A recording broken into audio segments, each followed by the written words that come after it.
I know he calls on some, but I don't think he's calling on me because I already hung up. Good morning. The name of this week's Torah portion is Vayikra. Vayikra means to call. The Baal Shem Tov taught that we must learn a lesson from everything we see or hear, and certainly the name, the title of the weekly Torah portion must have personal spiritual significance.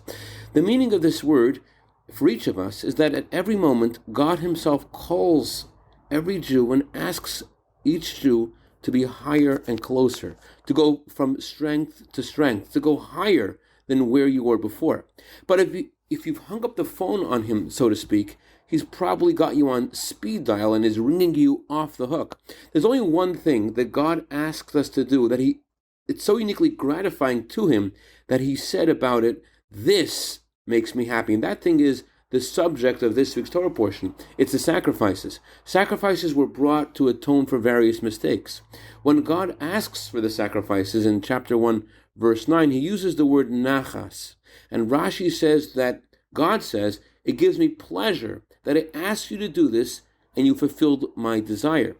When a Jew does a mitzvah, of course it causes joy to Hashem, but Hashem doesn't especially associate this with nachas, with pleasure.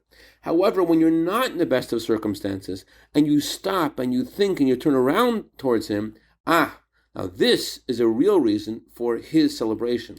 And that's why the sacrifices which were brought for atonement have this power. This also informs us about those hang up the phone moments, that it's special to him when you try to make the next moment better.